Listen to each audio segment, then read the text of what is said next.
morning, friends. Good morning. Okay.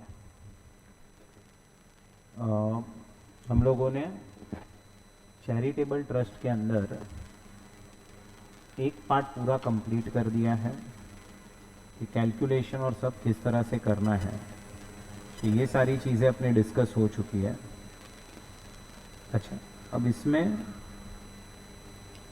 ये एक note है जो पेंडिंग था अपना, वो पहले डिस्कस कर लेते हैं।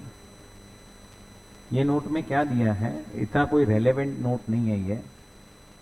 Any sum received as voluntary contribution by such trust or institution for the purpose of renovation or repair of such temple, mosque, gurudwara, church or any other place may be at its option be treated as forming part of the corpus of the trust or institution, provided such corpus is applied by the trust or institution only for the purpose for which contribution was made, not utilized for making contribution or donation to any person. It is separately identifiable and invested or deposited in forms or modes mentioned in section 11.5. However, in case such a trust or institution has violated any of the conditions mentioned above, such sum treated as corpus will be deemed to be the income of the previous year in which such violation takes place. अब समझो कि अगर किसी trust को voluntary contribution मिल रहा है, अब ये ट्रस्ट को है ना एक ऑप्शन दिया गया है कि आप इस अमाउंट को कॉर्पस ट्रीट कर सकते हो। वो आपके पास ऑप्शन है, आपको ट्रीट करना है तो आप करो, नहीं करना है तो आपकी मर्जी। अब इसमें ना कोई ऐसा रीजन नहीं है कि ऐसा प्रोविजन क्यों है, बस ये ऑप्शन दिया है उनको। हाँ, अब ट्रस्ट को एक फायदा क्या होगा, अगर उसको वो लोग नॉर्मल डोनेशन कंसीडर करेंगे ना, तो उनको करंट ईयर में ये डोनेशन अप्लाई करना पड़ेगा फॉर चैरिटेबल पर्पस। बट अगर ट्रस्ट उसको कॉर्पस डोनेशन समझेगा ना, कॉर्पस, तो फिर कहना इसे वो कॉर्पस डोनेशन जो है उसको उन लोगों को अप्लाई नहीं करना पड़ेगा इन करंट ईयर, क्योंकि कॉर्पस डोनेशन तो वैसे भी एग्जम्प्ट होता है। तो जो कॉर्पस डोनेशन है वो वैसे भी क्या हो जाएगा फ्रेंड्स, एग्जम्प्ट हो जाएगा। और अगर वो एग्जम्प्ट हो जाएगा तो आपको सिर्फ वो पैसा इन्वेस्ट करना इन 11.5 में पूरा एग्जम्प्ट हो गया। नहीं तो क्या होगा, 15% ब्लैंकेट एग्जम्पशन मिलेगा एंड बाकी का अप्लाई करना पड़ेगा। तो ये एक प्रोविजन है, बट इसका कोई ऐसा रेलेवेंस नहीं है, बनाने के लिए बनाया है। फायदा सिर्फ एक ही है, अगर ट्रस्ट ने उसको कॉर्पस कंसिडर कर लिया तो ट्रस्ट के हाथ में पूरा का पूरा अमाउंट अभी एग्जम्प्ट हो जाएगा। ट्रस्ट के हाथ में पूरा का पूरा अमाउंट क्या हो जाएगा, एग्जम्प्ट हो जाएगा। बराबर। तो ये आपका नोट नंबर 3 था। Any sum received as a voluntary contribution by trust और institution for the purpose of renovation and repair of gurdwara, mosque, temple, church और other place may at its option be treated as forming part of corpus of the trust provided following conditions are satisfied। करो ना, पूरा treat करो, चलेगा। Corpus treat करो, exemption ले लो, वही option दिया है आपको, वही ऑप्शन दिया है। अब मैं क्या बोल रहा हूं, देखो आप क्या करोगे, तो पहले तो स्टार्ट करोगे income from property held under trust. यह आपका मेन हेडिंग होगा। अब इसमें आप सारी इनकम्स लिखो। पहले तो इनकम्स में क्या क्या आएगा, तो इनकम्स में वॉलेंटरी कंट्रीब्यूशन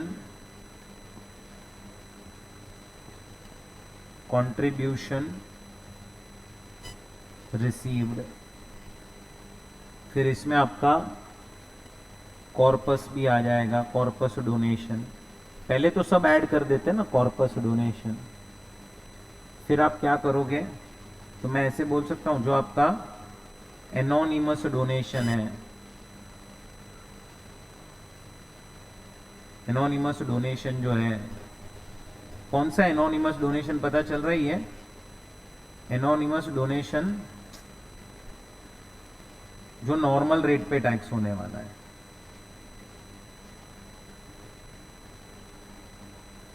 जो नॉर्मल रेट पे टैक्स होने वाला है। याद आ रहा है ये नॉर्मल रेट वाला एनोनिमस डोनेशन?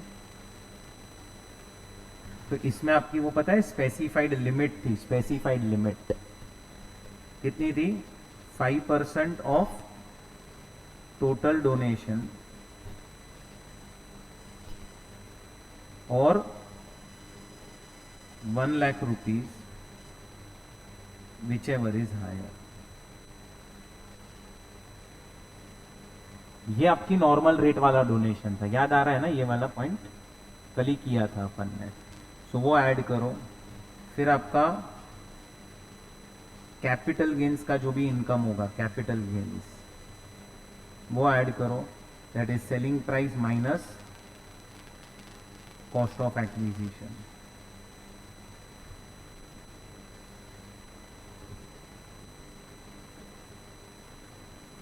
बराबर, सेलिंग प्राइस माइनस कॉस्ट। कल अपन ने ये भी डिस्कस किया था कि इंडेक्सेशन लेना है कि नहीं लेना है। तो सब में मैंने आपको बोला था, याद हो तो, कि वहां पे तो ऐसा लिखा था कि CII नहीं दिया है इसीलिए हम इंडेक्सेशन नहीं ले रहे हैं। अब ये सारी चीजें आप ऐड कर दो, प्लस जो भी आपकी बिजनेस इनकम होगी वो भी सब ऐड कर दो। सारी चीजें ऐड कर दो।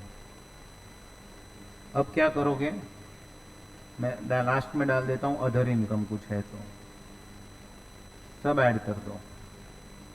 टोटल मिल गया। इसमें से क्या हटाओगे? पहले कॉर्पस डोनेशन हटा दोगे, कॉर्पस डोनेशन, बराबर, कॉर्पस डोनेशन माइनस कर दो। अब तुम्हें देखना है कि एप्लीकेशन क्या क्या हुआ है। एप्लीकेशन फॉर चैरिटेबल पर्पस, ये तुम्हें एक समरी जैसा दे रहा हूं ताकि सारी चीजें एक में हो जाए कंप्लीट। क्या क्या आएगा एप्लीकेशन में? रेवेन्यू एक्सपेंस आ जाएंगे, रेवेन्यू एक्सपेंस करो माइनस। अच्छा, क्या कैपिटल एक्सपेंसेस आएंगे? कैपिटल एक्सपेंसेस करो इसको भी माइनस। कैपिटल एक्सपेंस जब आएंगे तो नो डेप्री इज अलाउड, डेप्री अलाउड नहीं होगा, बराबर। फिर उसके बाद डोनेशंस आएंगे, डोनेशंस। तो अगर किसी को भी आपने कॉर्पस डोनेशन दिया है तो वो नहीं आएगा, बट अगर आपने किसी को भी नॉन कॉर्पस डोनेशन दिया है तो वो आएगा, बट ओनली 85%। बैठ रहा है दिमाग में आपके? फिर उसके बाद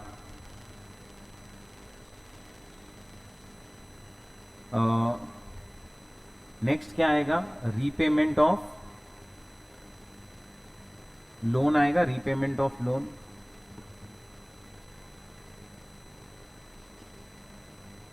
ये माइनस करो, बट इसमें कंडीशन थी वो 5 इयर्स वाली, याद रखना मेरे को। अच्छा, expenses paid out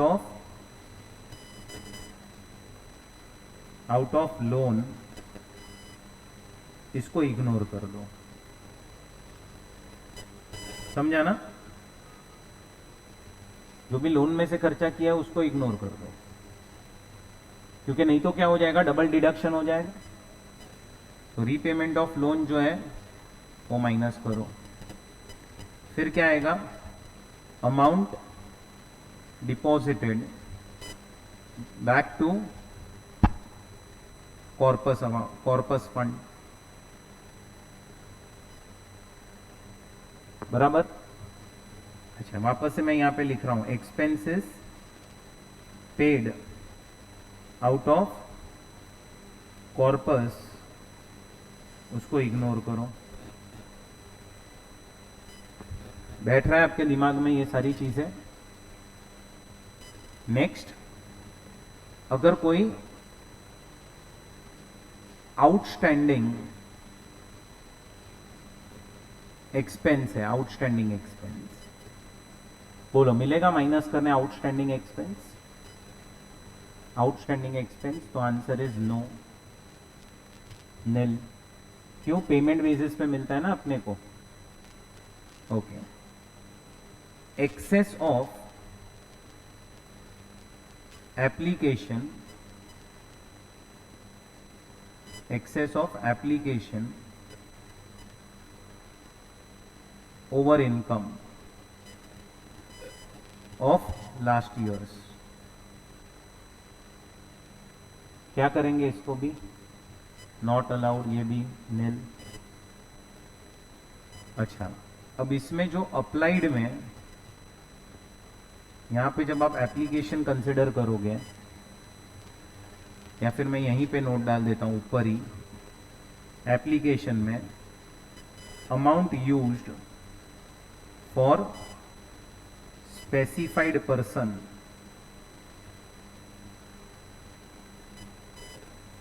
is not considered as application. याद आया ये वाला पॉइंट? क्या लिखा मैंने कल करवाया था, याद है? वो 5 लाख रुपया फाउंडर के लिए यूज हुआ था। That is not considered as application. चलो, उसके बाद नेक्स्ट क्या आएगा बोलो फॉर्मेट में? ये फॉर्मेट में और क्या आएगा? तो माइनस करो अभी purchase of capital asset, there was transfer of old asset also, the purchase of new asset लिख देता हूं। ये याद आ रहा है पॉइंट? न्यू असेट खरीदा और ओल्ड, तो इसमें आपका 2 जगह पे आता है। बट सिंपल रखू बहुत ही, तो it will B cost of new asset minus cost of old asset.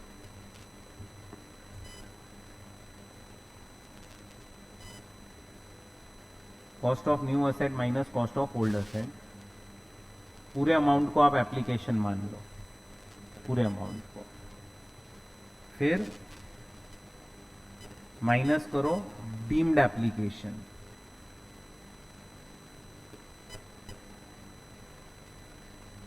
क्या आएगा डीम्ड एप्लीकेशन में?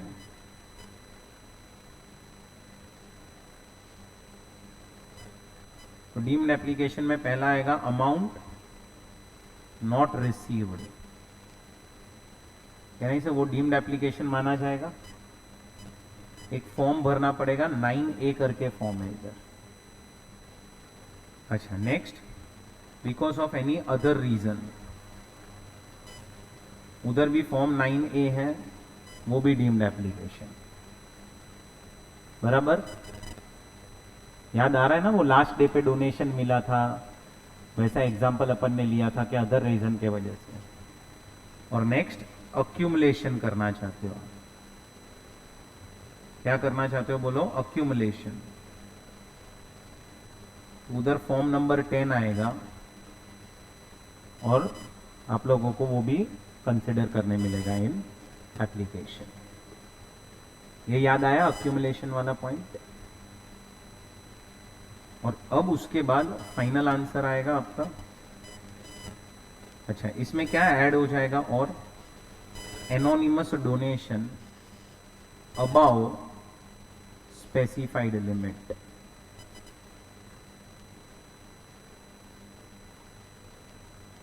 नेक्स्ट और क्या ऐड होगा?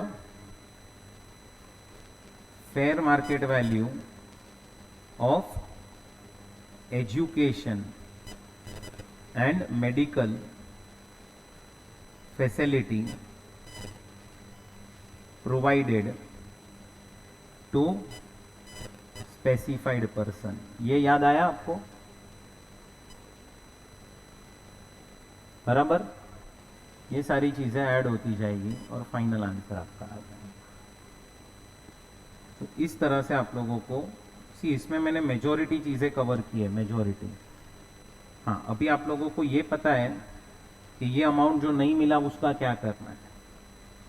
तो नहीं मिला उसका जिस साल में मिला उधर अप्लाई करो, फिर जो अदर रीजन है उसको नेक्स्ट ईयर में अप्लाई करो। अक्यूमुलेशन में मैंने आपको 4 केसेस करवाए थे, याद हो तो, जब आपका एग्जाम्शन विल बी विड्रॉन। तो वो अपना हो चुका है पूरा। तो ये आपका पूरा एक बोलने जाएंगे तो समरी जैसा हो गया पूरा फॉर्मेट। क्लियर? तुम्हें ये नोट करना हो तो कर लो।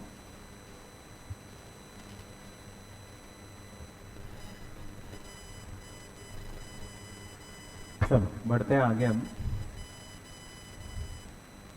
अब फ्रेंड्स हम लोगों को नेक्स्ट जो डिस्कशन करना है, कल ही मैंने आपको बोला था, वो है एग्जिट टैक्स का कॉन्सेप्ट।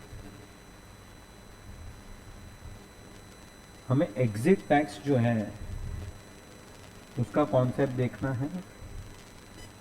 अब ये इंपॉर्टेंट कॉन्सेप्ट है, इस पे 8 मार्क का क्वेश्चन आ सकता है, ध्यान से सुनो।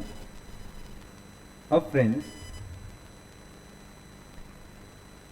एग्जिट टैक्स जो है उसको हम अक्रीटेड इनकम भी बोलते हैं, अक्रीटेड इनकम। पहले तो ये एग्जिट टैक्स का जो कॉन्सेप्ट है, कौन कौन से सिचुएशन में आपके सामने आएगा वो हम लोगों को पढ़ना है। तो हमें सिचुएशंस देखनी है कि कौन कौन सी सिचुएशंस एग्जिट टैक्स के अंदर कवर हो रही है, ठीक है? ध्यान देना।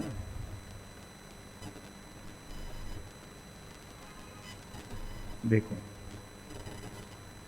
ये पूरा कॉन्सेप्ट है एग्जिट टैक्स का, यहां से स्टार्ट होता है, टैक्स ऑन अक्रीटेड इनकम। अब ये सब उसका इंट्रोडक्शन है, ये पूरा इंट्रोडक्शन है। मैं डायरेक्टली आता हूं ये वाले पार्ट पे।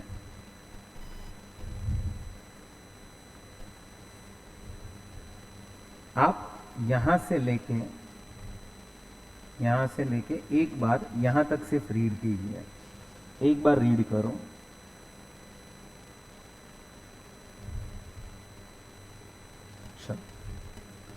Circumstances where levy of tax on accreted income is attracted, the accreted income of a specified person shall be taxable at the rate of 34.944।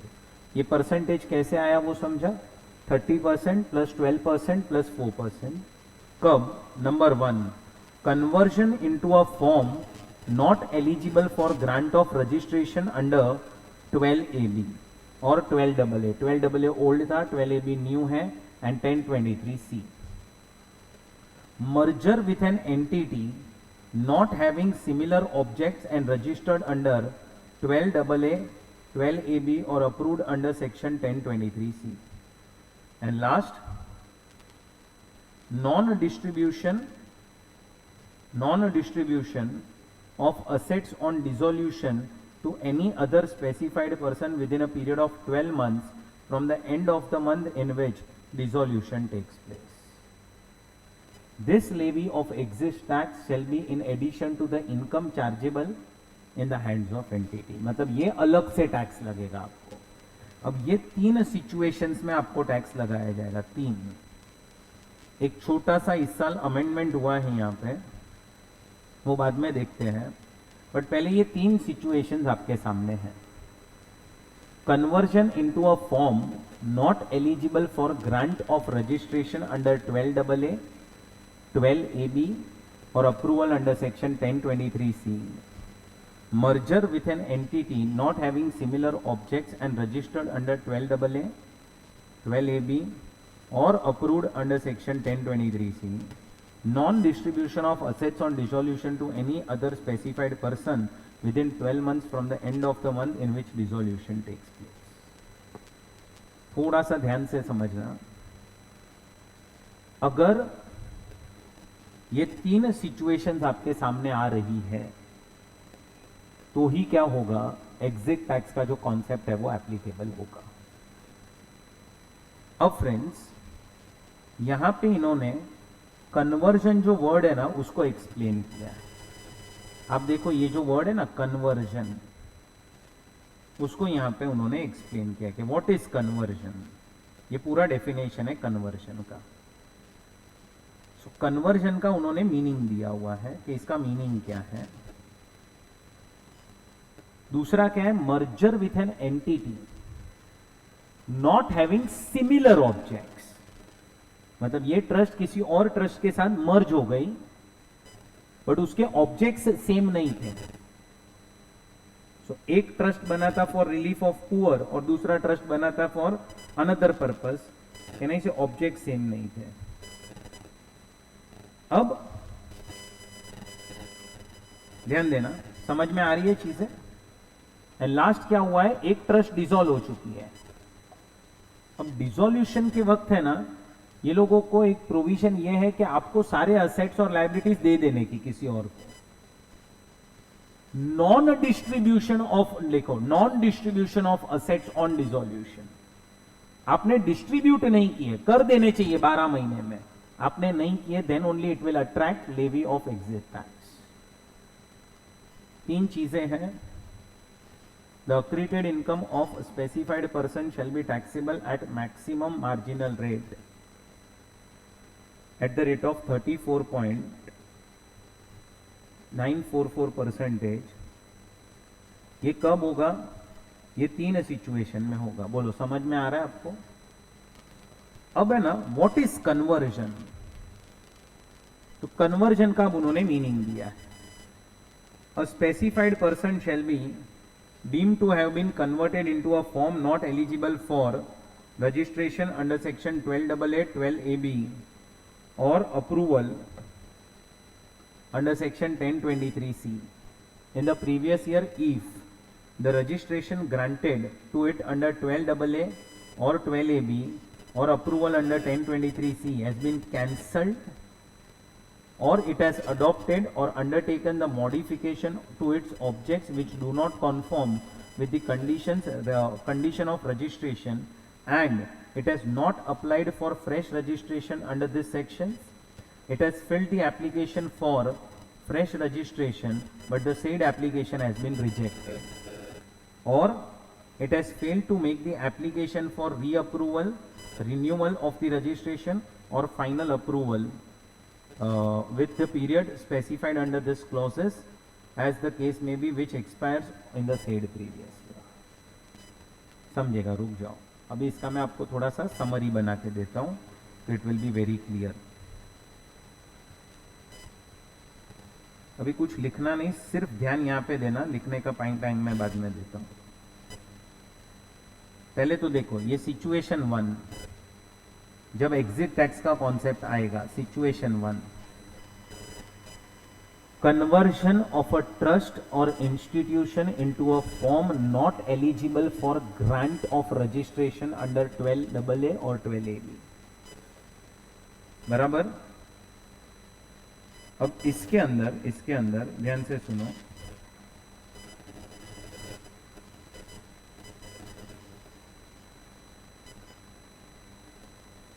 अब इसके अंदर आप लोगों को पहले तो ये जो कन्वर्जन वाला कॉन्सेप्ट है, क्या क्या चीजें थी कन्वर्जन के अंदर, किसको हम कन्वर्जन मानेंगे। तो देखो, पहला तो registration granted under this section has been cancelled. तो देखो, the registration granted to its under section 12AA, 12AA जहां जहां पे भी है, 12AB भी आ गया, 1023C का अप्रूवल वाला पार्ट भी आ गया, वो थर्ड पार्ट था ना 1023C में, वो सब आ गया, हैज बीन कैंसल्ड। अगर रजिस्ट्रेशन कैंसल हो चुका है, हम क्या करेंगे, उसको भी कन्वर्जन मानेंगे। This cancellation of registration is considered as conversion. This is case number 1। Next क्या लिखा है जरा देखेंगे।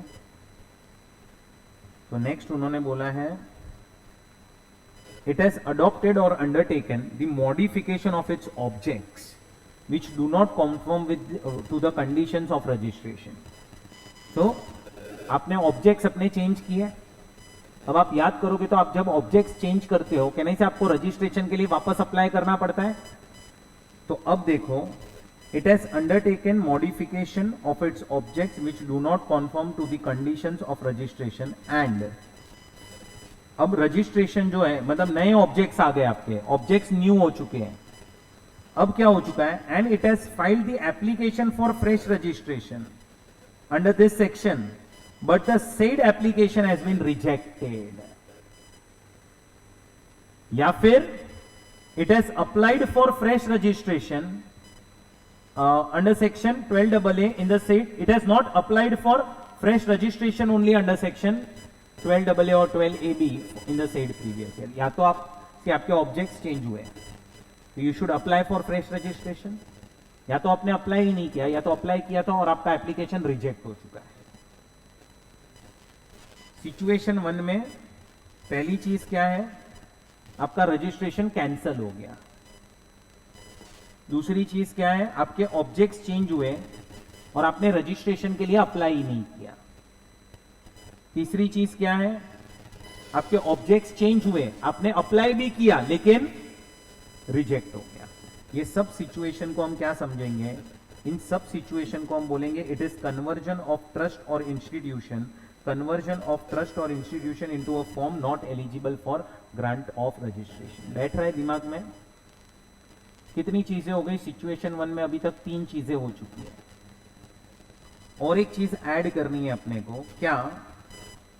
It has failed to make an application for re registration और renewal of registration where the period of registration is due to expire और final registration within the period as the case may be which expire in the said previous year. अब इसका मतलब क्या? वो पता है, old trust को new trust में रजिस्ट्रेशन करवाना पड़ता है, ओल्ड को न्यू, विदाउट इंक्वायरीज कहने से इन लोगों को रजिस्ट्रेशन सर्टिफिकेट मिल जाता है. फिर जो ट्रस्ट रजिस्टर हो गई है 5 साल के लिए, उसको हर 5 साल में रजिस्ट्रेशन रिन्यू करवाना पड़ेगा. एंड आपने प्रोविजनली रजिस्टर करवाया होगा, प्रोविजनल, तो आपको फाइनल रजिस्ट्रेशन के लिए अप्लाई करना पड़ेगा. अगर आपका फेलियर होता है ये तीनों जगह पे, आप ओल्ड से न्यू में रजिस्ट्रेशन नहीं करवा रहे हो, ओल्ड प्रोविजन से न्यू प्रोविजन में, समझ में आ रहा है आपको? फिर आप ये जो रिन्यूअल है 5 साल में जो रिन्यू करवाना है वो आपने नहीं करवाया, या फिर प्रोविजनल रजिस्ट्रेशन करवा लिया लेकिन फाइनल रजिस्ट्रेशन जो है कहने से वो नहीं करवाया. आपको याद है ना, वो प्रोविजनल पहले रजिस्ट्रेशन होता है फिर फाइनल रजिस्ट्रेशन होता है. अब वहां पे कहीं पे भी आपके साइड से फेलियर हो रहा है या एप्लीकेशन करने में यू हैव फेल्ड, क्या हो जाएगा? कहने से it is considered as conversion. अब इसको मैंने यहां पे लिखा है, बाद में लिखना आप लोग, अभी मत लिखना. ये देखो, it has failed to make application for registration or renewal of registration, it is due to expire, and final registration which is due to expire. So अब मैं क्या बोल रहा हूं, देखो situation 1, what is conversion? conversion में क्या क्या आएगा? conversion हम किस किस को बोलेंगे, बोलो conversion हम किस किस को बोलेंगे? तो नंबर 1, आपका रजिस्ट्रेशन कैंसिल हो चुका. नंबर 2, ऑब्जेक्ट्स आपके चेंज हुए एंड आपने not applied only for registration. बैठ रहे दिमाग में आपके ये? थर्ड, ऑब्जेक्ट्स चेंज हुए, applied for registration which got rejected. ये समझा? एंड फोर्थ, कन्वर्जन किसको मानेंगे? और तो आपने ओल्ड ट्रस्ट से न्यू ट्रस्ट में उसको चेंज नहीं करवाया 12AB के अंदर रजिस्ट्रेशन, या फिर आपने री रजिस्ट्रेशन नहीं करवाया, री रजिस्ट्रेशन 5 साल में जो आपको री रजिस्ट्रेशन करवाना पड़ता है वो आपने नहीं करवाया, री रजिस्ट्रेशन. या फिर आपने प्रोविजनल से फाइनल रजिस्ट्रेशन का जो प्रोसेस था ये नहीं करवाया। अब ये सब सिचुएशन में हम उसको क्या मानेंगे बोलो? कन्वर्जन। और जब भी कन्वर्जन होगा एग्जिट टैक्स का प्रोविजन विल गेट अप्लाई। अब ये तो सिचुएशन 1 हो गई। कब कब कन्वर्जन के केस में आपका ये प्रोविजन अप्लाई होगा? सिचुएशन 2 देखो क्या लिखा है, merger with an entity not having similar objects and registered under section 12AA। And third क्या लिखा है, non distribution of assets on dissolution to any charitable institution registered under 12AA और approved under 1023C within period of 12 months from the end of the month in which dissolution takes place. अगर आपने नहीं किया, non distribution will attract exit tax. आपको जब आप dissolve होते हो चैरिटेबल ट्रस्ट, आपको आपके असेट्स ट्रांसफर कर देने टू अनदर ट्रस्ट। अगर नॉन डिस्ट्रीब्यूशन है 12 महीने में, that will attract exit tax. पहले भेजे में ये सिचुएशंस गई आपके, सिचुएशंस कब कब आएगा exit tax. Main first point है कन्वर्जन वाला। Situation 1, conversion of a trust और institution into a form not eligible for grant of registration under section 12AA और 12AB। उसके अंदर कितनी सिचुएशंस आ गई टोटल? ऐसे मैं बोलने जाऊंगा तो 4 सिचुएशंस आ गई, 4। एक कैंसिल हो गया, ऑब्जेक्ट्स चेंज हुए, अप्लाई किया, रिजेक्ट हो गया, ऑब्जेक्ट्स चेंज हुए, अप्लाई नहीं किया, और 3 केसेस और जो 4th पॉइंट में कवर मैंने किए। इन सबको हम कन्वर्जन मानेंगे। दूसरा, merger with an entity not having similar objects और and registered under 12AA। And last, non distribution. चलो, अब हमें यह समझ गया है कि हमें कब कब ये कॉन्सेप्ट अप्लाई करना है। अब क्वेश्चन ये आता है कि सर हमें यह समझ गया कि सिचुएशंस क्या क्या है,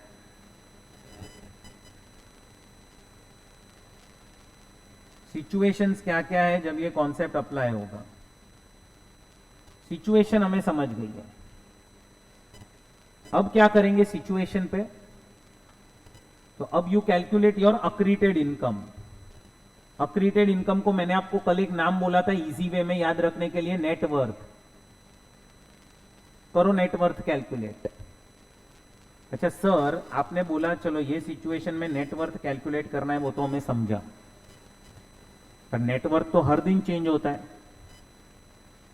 कौन से दिन का नेटवर्थ देखना है हमें? तो उसके लिए पहले अपने को स्पेसिफाइड डेट देखनी पड़ेगी।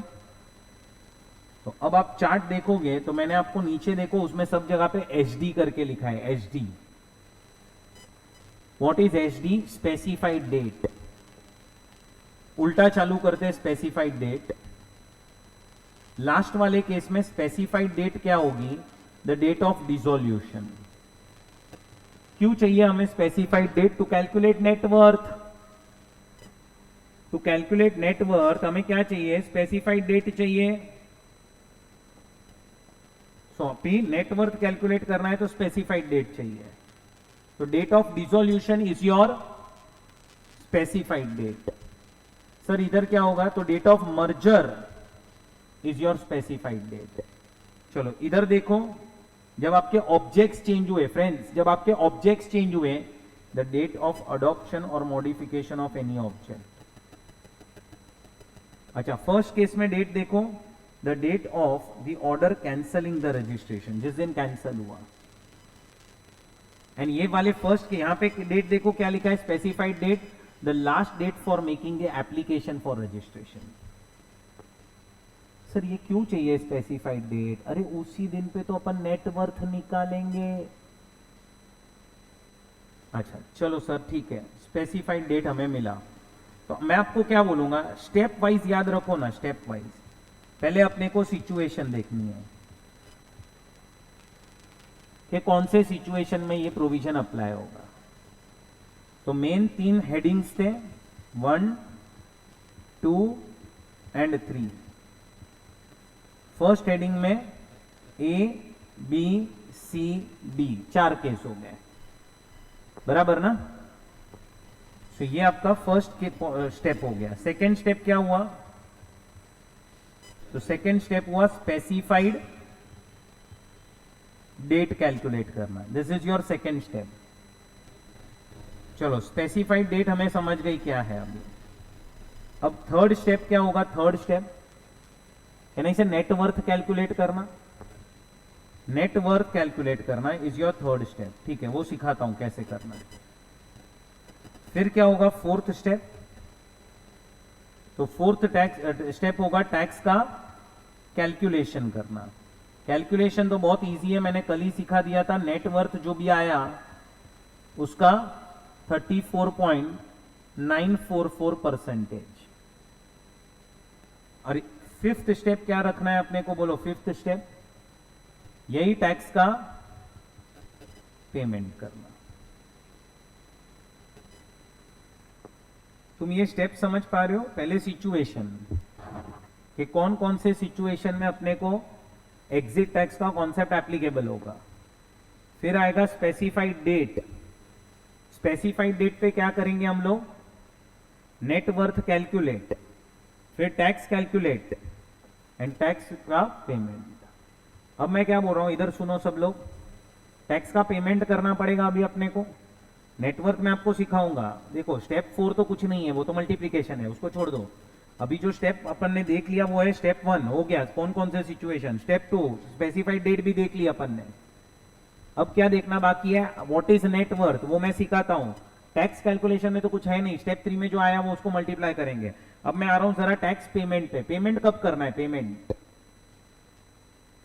तो पेमेंट के केस में ना उन्होंने बोला है 14 डेज में पेमेंट करना है। थोड़ा सा ध्यान से समझना, कितने डेज में पेमेंट करना है? 14।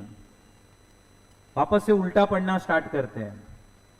यहां पे 14 डेज कब से? लास्ट वाला पार्ट देखो। आई थिंक यहां पे थोड़ा सा जूम पे कलर वो नहीं हो रहा है, पकड़ नहीं रहा है ये ग्रीन कलर। तो थोड़ा सा आप अपने बुक में देखना।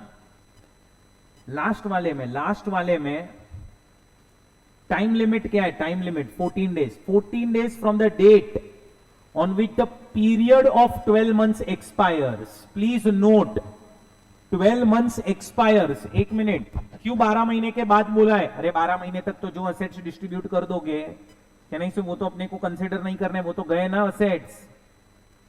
उसके बाद एक मिनट, गलती मत करना। इधर आपका स्पेसिफाइड डेट देखो जरा ऊपर। स्पेसिफाइड डेट जो है वो डेट ऑफ डिसोल्यूशन है। डिसोल्यूशन अभी होगा, फिर 12 महीने में आप अगर दूसरी ट्रस्ट को असेट दे दोगे तो ये प्रोविजन अप्लाई नहीं होगा, बट 12 महीने बाद ये प्रोविजन अप्लाई हो जाएगा। अप्लाई होगा तो नेटवर्थ निकालनी है डेट ऑफ डिसोल्यूशन पे, बट पेमेंट बाद में करना है 14 डेज बाद।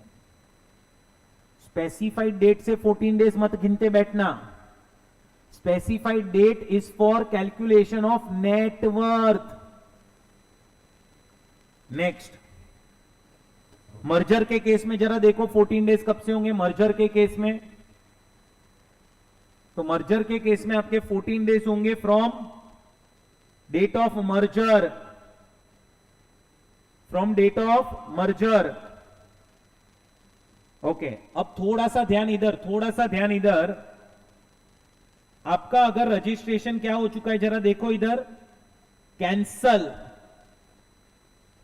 हो चुका है, सुनना बराबर से, या फिर आपने अपने ऑब्जेक्ट्स चेंज किए और उन्होंने रिजेक्ट कर दिया है। रिजेक्ट नाउ कैन आई से PCIT and CIT will pass one order cancelling the registration और रिजेक्टिंग योर एप्लीकेशन। यहां पे आपका रजिस्ट्रेशन कैंसिल होगा, यहां पे आपकी एप्लीकेशन रिजेक्ट हो जाएगी। अब है ना, सुनो, जैसे ही आपका रजिस्ट्रेशन कैंसिल हुआ ना, या फिर आपने अपने ऑब्जेक्ट्स चेंज किए थे और आपने एप्लीकेशन किया और आपका जो एप्लीकेशन है वो रिजेक्ट हो गया, या तो रजिस्ट्रेशन कैंसिल हुआ या तो एप्लीकेशन रिजेक्ट हो गया ना, तो इधर है ना assessee will have one option, क्या? He can file an appeal. बोल सकता है नहीं गलत किया है ये पीसीआईटी सीआईटी ने, ये कैंसिल नहीं होना चाहिए था या ये रिजेक्ट नहीं होना चाहिए था। तो he wants to file an appeal. क्या फाइल करना है उसको? अपील फाइल करना है, अपील।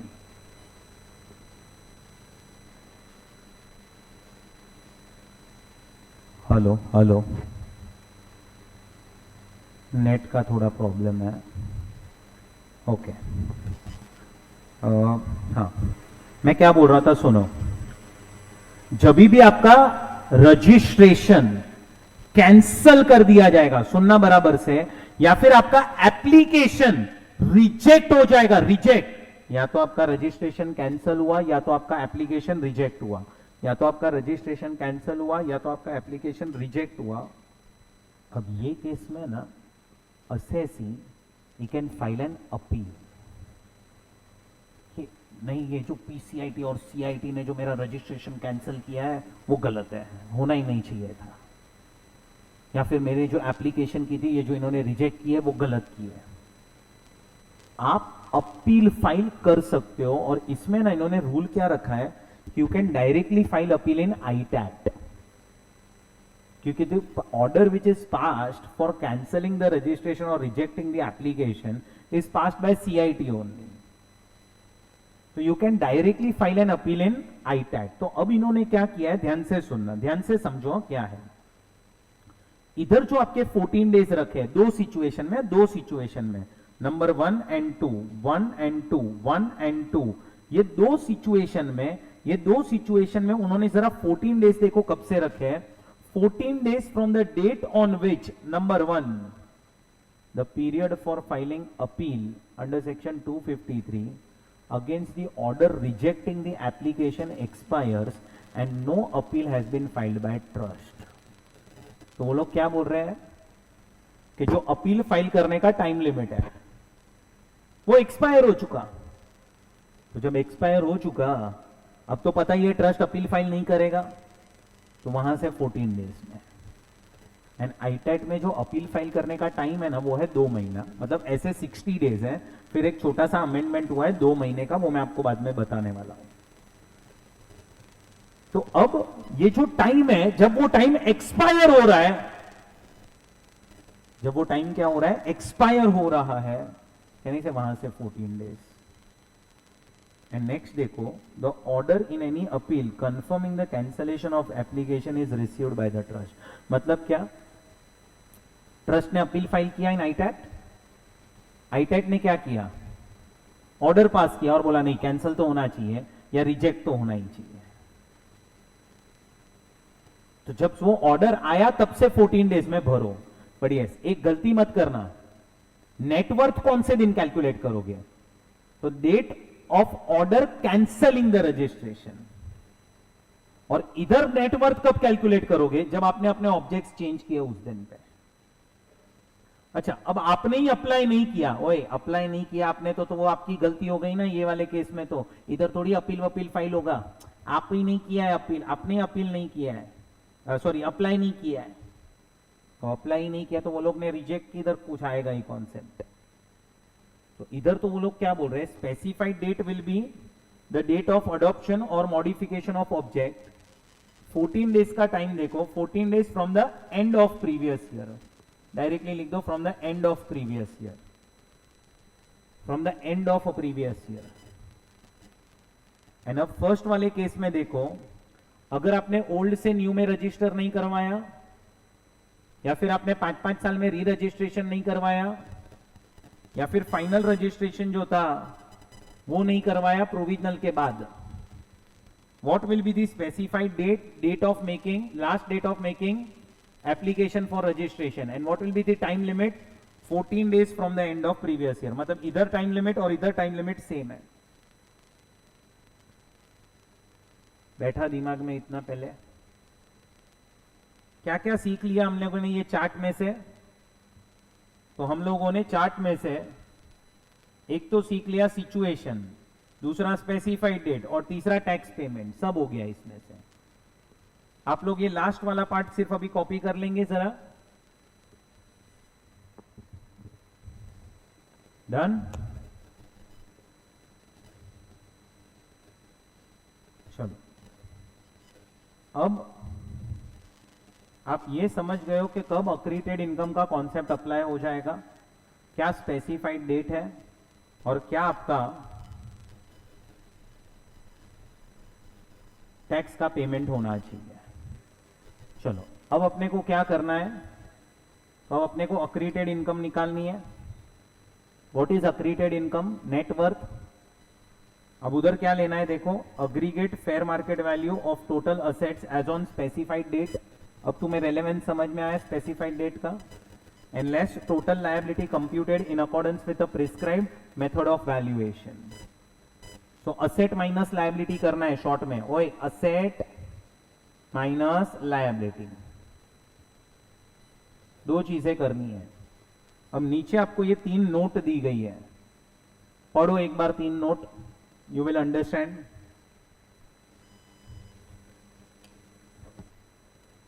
है सेल्फ एक्सप्लेनेटरी है. पहला क्या है? Accreted income attributable to any asset which has been established to have been acquired by the trust or institution out of its agriculture income exempt under 10(1) would be ignored. Liability in relation to such asset also has to be ignored. आपको याद हो तो वैसे भी उनको 10(1) का benefit मिलता है ट्रस्ट को. पता है वो सेक्शन 10 के सारे बेनिफिट्स ट्रस्ट के हाथ से छीन लिए जाते हैं, लेकिन 10(1) का जो बेनिफिट था, कुछ ऐसा याद आ रहा है? 10(1) का जो बेनिफिट था वो आप लोगों को मिलता है. याद है 10(1) एग्रीकल्चर इनकम. नेक्स्ट क्या लिखा है? Accreted income attributable to any asset acquired by the trust or institution during the period beginning from the date of its creation or establishment and ending on the date from which the registration under section 12AA becomes effective. If the trust and institution has not been allowed any benefit under 11 and 12 would be ignored. Liability in relation to such asset also has to be ignored.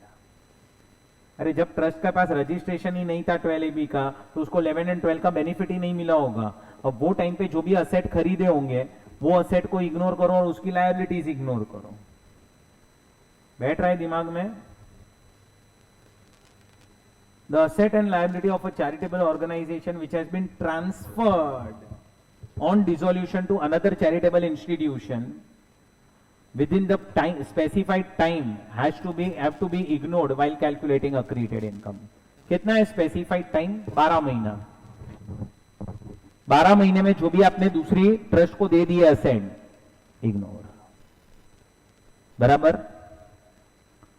अब हम लोग क्या करेंगे? तो अब अपने को चाहिए सारे असेट्स की फेयर मार्केट वैल्यू, और उसमें से अपने को माइनस करना है liabilities.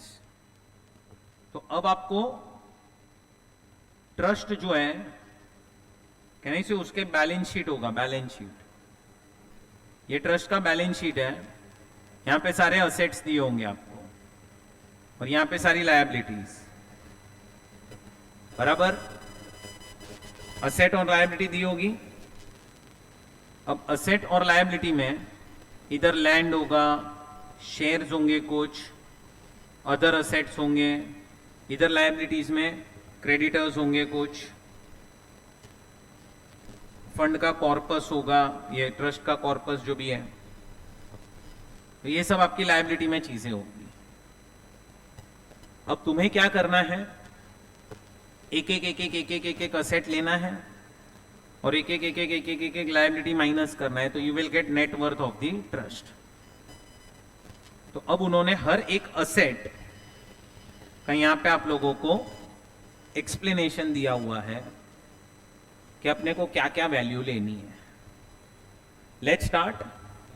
Aggregate fair market value of total assets of trust और institution shall be aggregate of FMV of all assets in the balance sheet as reduced by, पढ़ो, 1 and 2. TDS, TCS, ये सब एडवांस टैक्स, वो सब आपको less कर देना है. डेफर्ड टैक्स लिखते जो अपन है वो भी लेस करना है क्योंकि वो सब असेट नहीं है. प्लस याद हो तो इनकम टैक्स रिफंड जो होगा वो लेना है अपने को, क्योंकि वो आपका असेट है. ये मैंने पूरा एक्सप्लेनेशन आपको दिया हुआ है. और अब इन्होंने क्या किया है? अब यहां पे उन्होंने असेट की फेयर मार्केट वैल्यू बताई है. What will be fair market value of asset? तो देखो, पहला है कोटेड इक्विटी शेयर. क्या है बोलो? पहला quoted equity share and securities. Quoted मतलब listed, listed equity share and securities, बोलो उसका क्या होगा फेयर मार्केट वैल्यू, पढ़ो 1 and 2 पढ़ो।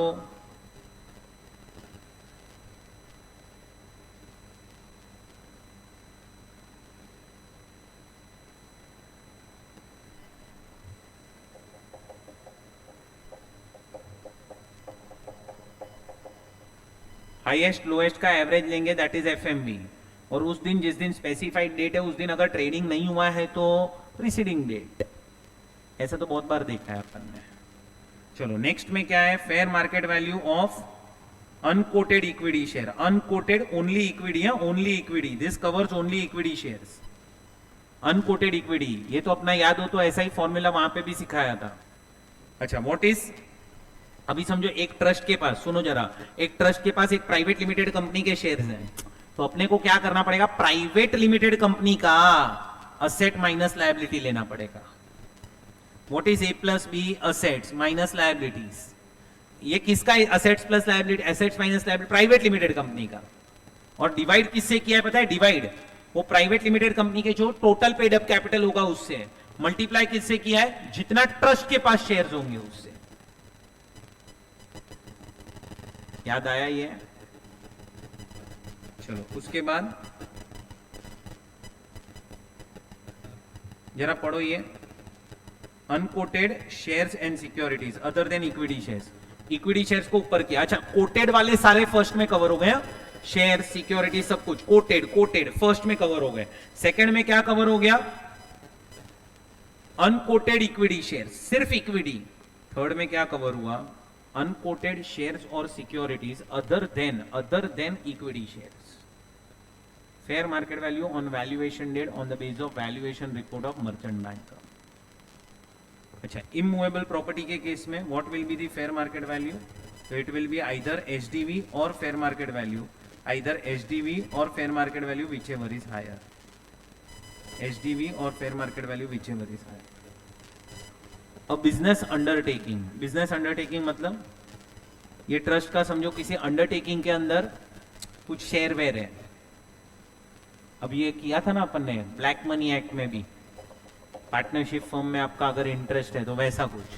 तो अभी ए प्लस बी माइनस एल, ये क्या है ए प्लस बी माइनस एल, अरे वो अंडरटेकिंग का आपका ये नेटवर्थ, अंडरटेकिंग का जो नेटवर्थ है वो बैठा दिमाग में बैठा आपके, any other asset, any other asset में क्या ले लेना है, उसका फेयर मार्केट वैल्यू, और फिर लायबिलिटीज देख लो सारी माइनस करनी है,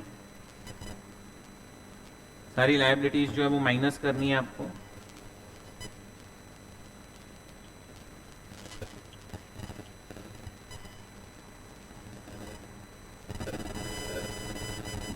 अब ये आपका नेटवर्थ आ गया, ठीक है, आपने नेटवर्थ कैलकुलेट कर लिया, कैसे नेटवर्थ आएगा वो मैंने आपको भी सिखाया।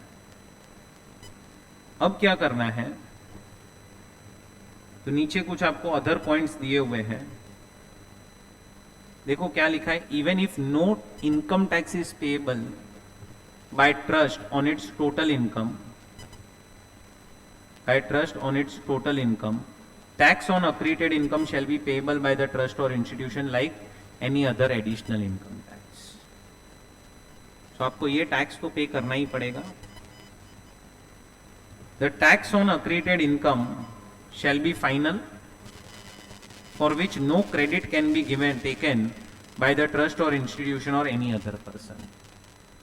ये कोई आप एडवांस टैक्स नहीं भर रहे होगे जिसका कल उठ के आप क्रेडिट ले लोगे। Third, in case of failure of payment of tax within prescribed time, a simple interest at the rate of 1% per month or part of it shall be applicable for a period of non-payment beginning from the date immediately after the last date on which the tax was payable. 14 days में आपको tax भरना है ना, 14 days में। अगर आपने ये 14 days में टैक्स नहीं भरा, अगर आपने ये 14 डेज में टैक्स नहीं भरा तो यू आर लाइबल टू पे इंटरेस्ट।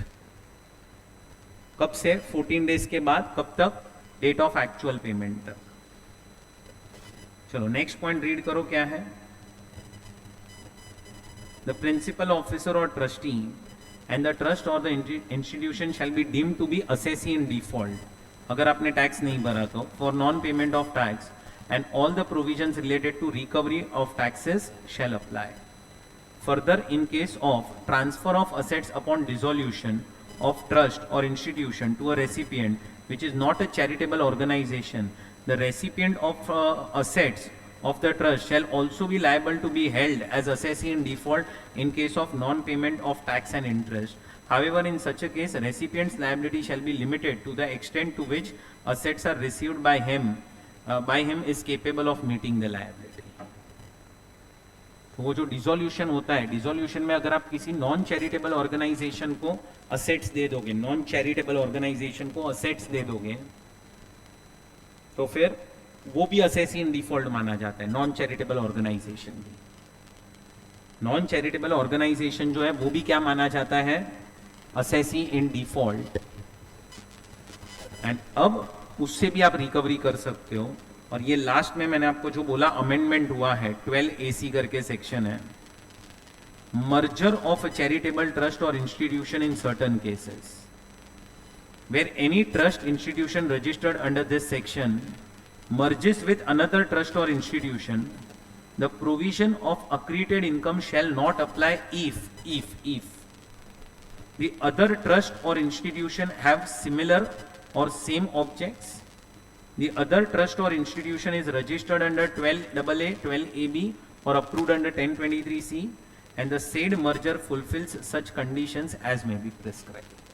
अगर ये तीन कंडीशन सेटिस्फाई हो गई तो जो मर्जर वाला पॉइंट था ना, मर्जर मतलब आपका सिचुएशन नंबर 2, सिचुएशन नंबर 2 जो था मर्जर वाला पॉइंट, कहने से वो मर्जर वाले पॉइंट का एग्जिट टैक्स का कॉन्सेप्ट अप्लाई नहीं होगा, एग्जिट टैक्स का।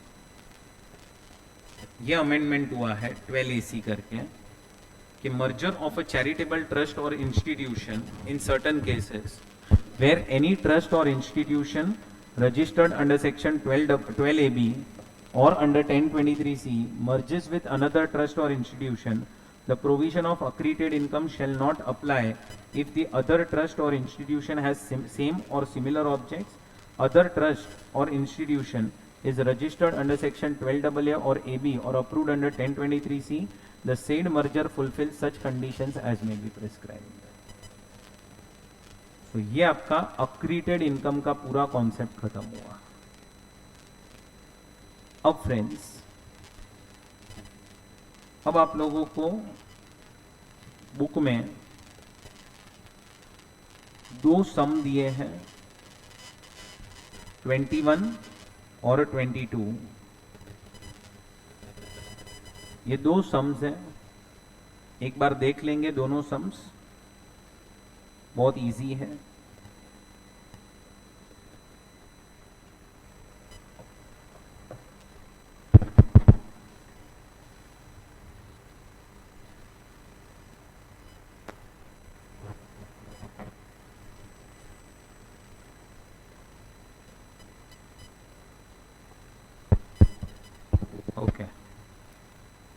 फाइनल आंसर आपका 980 आना चाहिए, 980 lakhs टैक्स। अच्छा आपने टैक्स का अमाउंट दिया था, ओके सॉरी, मेरे को टैक्स मैं नेटवर्क सोचा, सॉरी। ओके सो टैक्स का अमाउंट बराबर है 34245,120। बट यस, आप लोगों का फर्स्ट लैंड तो आएगा नहीं, सेकेंड लैंड आप देखोगे तो उसमें आपको 1050 लेना पड़ेगा वैल्यू, इसका एवरेज करना पड़ेगा, current account, fixed deposit, cash in hand, वो सब आ जाएगा। लायबिलिटीज में दो लायबिलिटीज हट जाएगी, कैपिटल फंड एंड जो कंटिंजेंट लायबिलिटी है वो। पेमेंट आपको देखो करना पड़ेगा विद इन 14 डेज। अब तुम देखोगे मैंने आपको 3 क्वेश्चंस करवाए, ऑलमोस्ट सारे क्वेश्चन सेम लाइंस पे है। ये कॉन्सेप्ट आने के चांसेस बहुत ज़्यादा एग्जाम में, तो अच्छे से पढ़ के जाना ये कॉन्सेप्ट, अक्रीटेड इनकम करके, ठीक है। अब है ना, इंस्टीट्यूट ने ये वाले केस लॉज आपकी बुक से हटा दिए हैं, ये और ये, उसके बदले में ये 3 केस लॉस डाले, जिसका पीडीएफ मैं आपसे शेयर कर दूंगा। मैं आपको सिर्फ समझा देता हूं क्या क्या केस लॉस है। अपन ने एक सेक्शन पढ़ा था, याद करो, 1023 करके, 1023C। उसमें याद है उन्होंने क्या लिखा था 1023C में, कि अगर आप लोग education, medical institution, hospital and university हो, तो फिर हम आपको ये एग्जम्पशन देंगे अगर सब्सटेंशियली फाइनेंस्ड बाय गवर्नमेंट है तो, अगर आपकी रिसीट्स 5 करोड़ या उससे 5 करोड़ से कम है तो, लेस देन और equal to 5 crore, and last अगर अप्रूव्ड बाय CIT PCIT है तो। अब पहला जो केस हुआ था ना, वो यही था, would imparting education and training in specialised field like communication, advertising etcetera and awarding diplomas and certificates constitute an education purpose for grant of exemption. ये लोग क्या बोल रहे हैं कि हम कोई डिग्री नहीं देने वाले आपको, हम आपको सिर्फ एक सर्टिफिकेट देंगे, डिप्लोमा कोर्सेज जो होते हैं, तो क्या उसको भी हम एजुकेशन पर्पस मानेंगे कि नहीं? मतलब वो लोग क्या बोल रहे हैं कि एजुकेशन पर्पस में क्या ऐसा जरूरी है कि कोई डिग्री होनी चाहिए या रिकॉग्नाइज्ड कोर्सेज होने चाहिए? अभी इन्होंने कुछ कोर्सेज बनाए थे ये ट्रस्ट ने, लाइक कम्युनिकेशन के ऊपर, एडवर्टाइजिंग के ऊपर। अब आप ये कोर्स करोगे अगर, तो they will give you 1 certificate कि आपने ये XYZ कोर्स किया है। तो लोग ने बोला क्या उसको एजुकेशन पर्पस मानना है कि नहीं मानना है? तो वही जजमेंट है नीचे, institution engaged in providing specialized training in certain fields and awarding diplomas and certificates are also eligible for tax exemption। बस इतना ही कंक्लूजन ही याद रखो, बस हो गया अपने लिए। नेक्स्ट इन्होंने क्या बोला है, ये जो अहमदाबाद अर्बन डेवलपमेंट अथॉरिटी है, वो केस में क्या हुआ था, अपन ने पता है वो चैरिटेबल पर्पस के 6 पॉइंट्स पढ़े थे डेफिनेशन के। तो 6 पॉइंट्स में अपन ने लास्ट पॉइंट जो पढ़ा था वो था advancement of any other object of general public utility. अब उसके साथ साथ अगर आप बिजनेस करते हो और अगर बिजनेस की ग्रॉस रिसीट्स 20% से ज्यादा हो जाती है तो it is not a charitable purpose. तो ये लोग क्या बोल रहे हैं, when can an activity be considered as trade, commerce और business for attracting the provisions of proviso to section 215।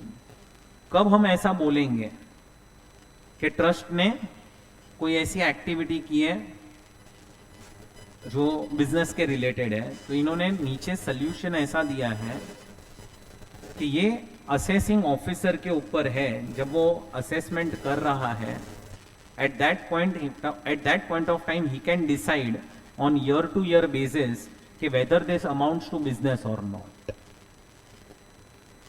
So the assessing authority must on yearly basis scrutinize the record to notice whether the nature of assessee's activity amount to trade, commerce or business। So ये बोल दिया है कि किसके ऊपर डाल रहे हैं हम लोग? So ये हम डाल रहे हैं असेसिंग ऑथोरिटीज के ऊपर। हाँ, असेसी को तो जब अपना रिटर्न फाइल कर रहा है तो वो अपने हिसाब से दिखा देगा, बट फाइनली कौन डिसाइड करेगा? Assessing authorities. And last case लो, न्यू नोबल एजुकेशन सोसाइटी। अब ये बहुत बड़ा केस है, I just explain you the summary of the case. Does the requirement under section 1023 to solely engage itself in education mean that institution cannot have the objects not related to education? Also, is it necessary that the profits of business referred to in 7th proviso to 1023C be the profits of such business incidental to education activity and not any other activity? अब ये लोग ने क्या किया है, मैंने आपको last time भी बोला था कि 1023C के जो प्रोविजंस हैं और जो 11-12 के प्रोविजंस हैं वो अब सेम लाइंस पे हो चुके हैं।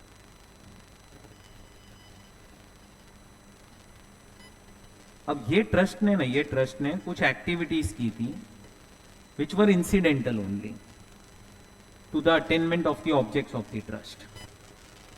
तो क्या वो एक्टिविटीज के ऊपर उनको एग्जम्पशन मिल सकता है 11 एंड 12 का? तो आंसर इज यस, उन एक्टिविटीज पे उनको एग्जम्पशन मिल सकता है। बट फिर ये ट्रस्ट ने क्या किया था पता है, उनके पास एक प्रॉपर्टी थी।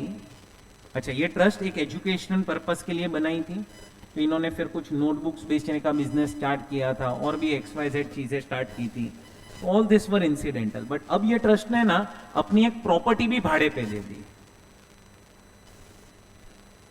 अब प्रॉपर्टी और कुछ रेंट पे दिया था, तो that is not incidental to the business attainment of the objects of the trust. So अगर आप ऑल टुगेदर कुछ नया ही प्लानिंग कर रहे हो बिजनेस में, तो फिर कहना से आप लोगों को हम ये बेनिफिट्स नहीं देंगे। तो इसका सिर्फ है ना, आप लोग बाद में एनालिसिस पढ़ लेना एक बार। ये एनालिसिस वाला जो पार्ट है वो आप लोग एक बार रीड कर लेना, बस हो जाएगा। सो वो लोग ने यहाँ पे ये 3 केस लॉस दिए हैं। ये 3 केस लॉस मैं आपसे शेयर कर दूंगा, ग्रुप में डाल दूंगा, एक बार सिर्फ रीड कर लेना। मेरे हिसाब से आने के चांसेस ज्यादा अक्रीटेड इनकम के हैं या फिर नॉर्मल क्वेश्चन के ज्यादा है। चैरिटेबल ट्रस्ट जो है वो यहां पे कंप्लीट हुआ आपका। अब फ्रेंड्स, नेक्स्ट जो चैप्टर है वो है अपील्स एंड रिविजन। अब सुनो, अब है ना, इसके बाद आपके कुछ छोटे छोटे चैप्टर्स बचने वाले हैं। मैं उसका आपको रिकॉर्डिंग दे दूंगा विद इन अ वीक, जैसे ही अपना ये खत्म होगा उसके बाद।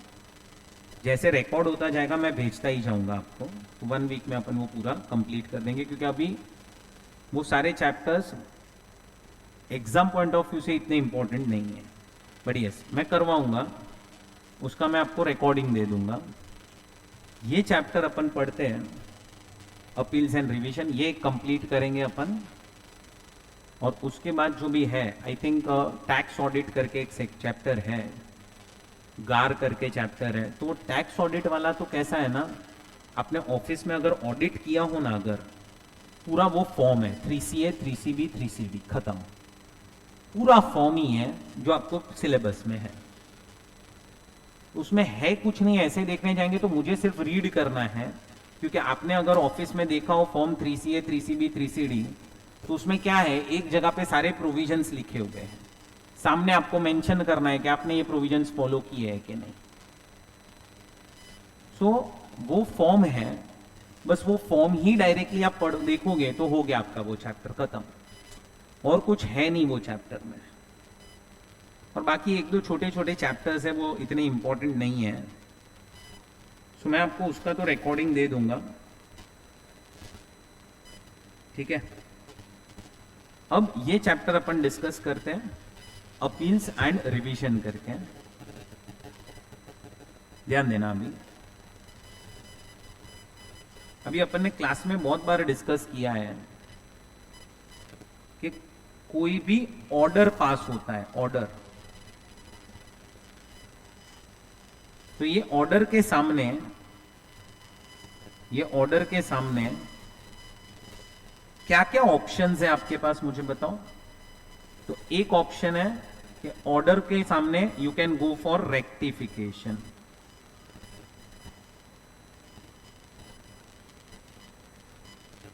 आप रेक्टिफिकेशन में जा सकते हो, कहां पे, ऑर्डर के सामने। दूसरा क्या ऑप्शन है आपके पास, तो you can go for an appeal also, appeal में भी जा सकते हो। तीसरा क्या ऑप्शन है आपके पास, आप जा सकते हो इन रिवीजन। क्या सर हमने रेक्टिफिकेशन पढ़ लिया है? यस, 154। रेक्टिफिकेशन का जो स्कोप है ना, स्कोप बहुत लिमिटेड है, limited. Only the mistakes which are apparent from record can be rectified. मतलब ऐसी मिस्टेक्स जो ऑर्डर के फेस पे दिख रही है, उतनी ही चीजें रेक्टिफाई हो सकती है। दूसरा आ रहा है अपील। अब अपील एंड रिवीजन के अंदर है ना, और है, एंड नहीं है।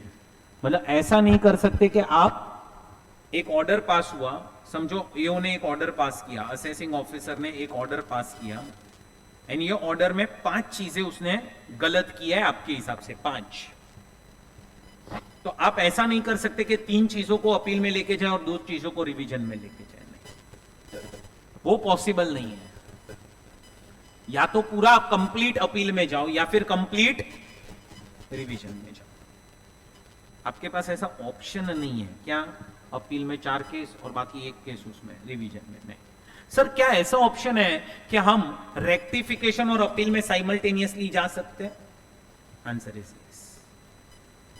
मतलब सर आप ये बोलना चाहते हो कि अगर ये 5 चीजों में से 2 चीज ऐसी है which is a mistake apparent from record and बाकी की 3 चीजों पे कोई ऐसा मिस्टेक अपेरेंट फ्रॉम रिकॉर्ड नहीं है, तो क्या हम 2 चीजों पे यहां पे जा सकते हैं रेक्टिफिकेशन में? यस। 3 चीजों पे अपील में जा सकते हैं? यस।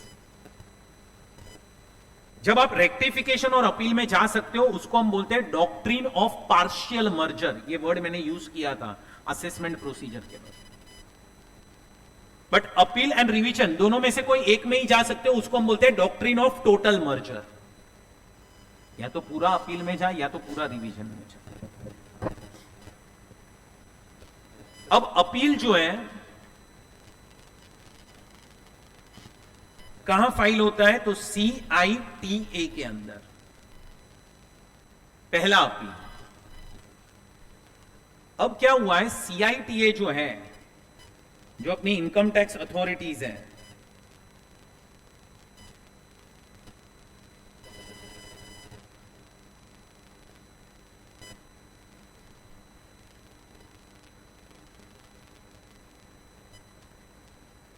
ये देखो commissioner of income tax and commissioner of income tax appeals, यहां पे जा सकते हो।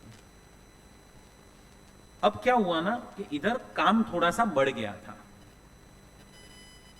तो इन्होंने जो ये है ना joint commissioner income tax appeals, एक नया अथॉरिटी बना दिया JCIT करके। इधर भी आप जा सकते हो। आपको यहां पे नीचे दिखेगा जॉइंट कमिश्नर अपील्स। अब तुम अगर अपील्स चैप्टर में देखोगे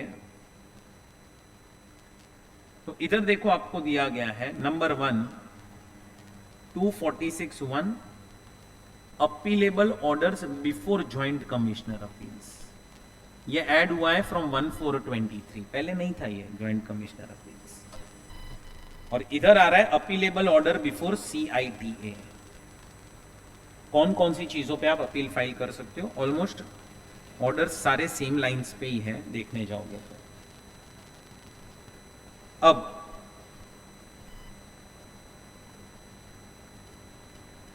ये पहला अपील है, कौन फाइल करेगा? पहला अपील कौन फाइल करेगा? हमेशा कहना से असेसी ही करेगा पहला अपील फाइल। अब पहला अपील फाइल हुआ बाय असेसी। सर ये अपील कितने दिन में फाइल होता है? 30 डेज में। 30 डेज में ये अपील फाइल होता है।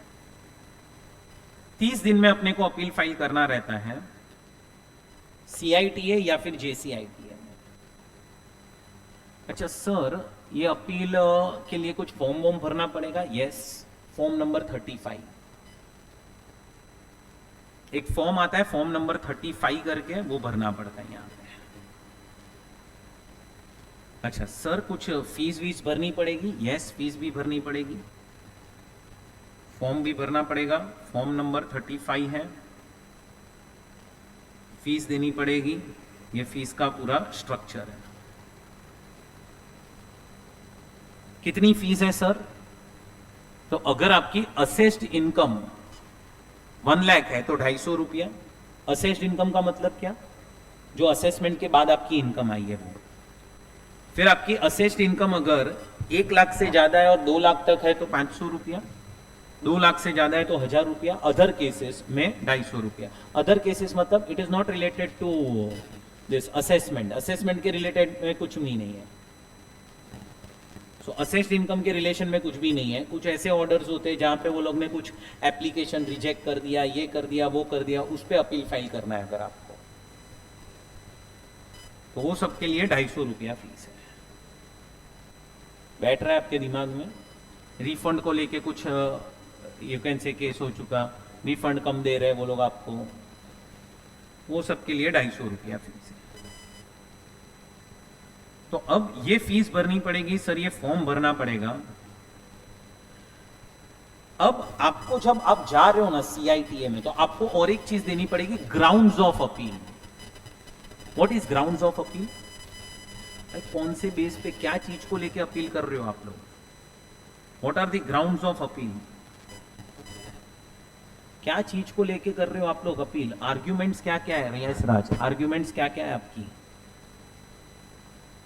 सो आप क्या क्या चीज को लेके कि भाई चलो एओ ने 5 चीजें हमारे इसमें रिटर्न के, ये जो इनकम दिखाई थी रिटर्न इनकम, उसमें 5 चीजों में उसने चेंज कर दिया है, हम लोगों को 3 चीजों पे आर्ग्यूमेंट करना है।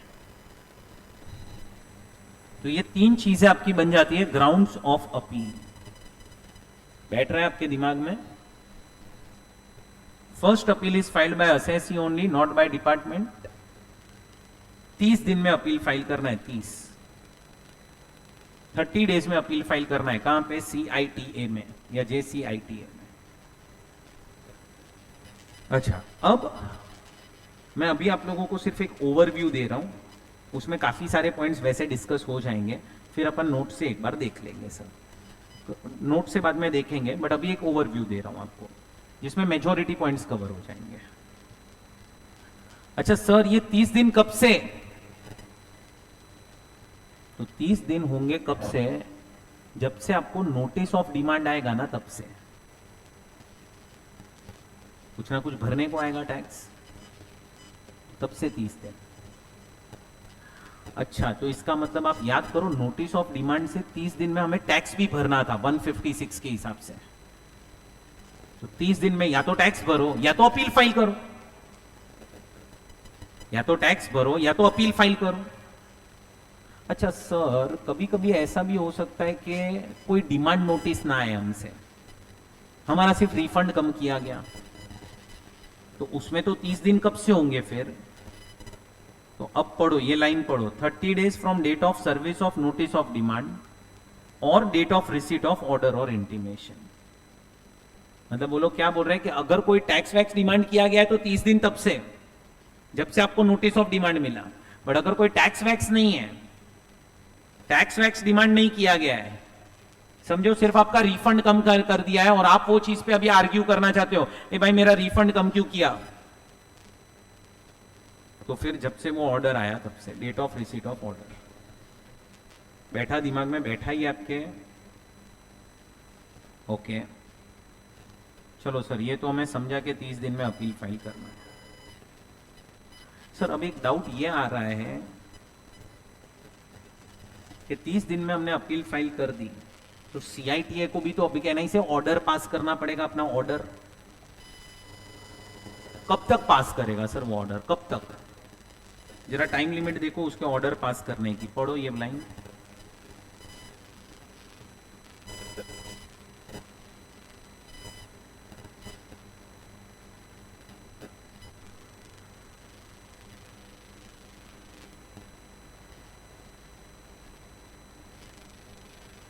क्या लिखा है?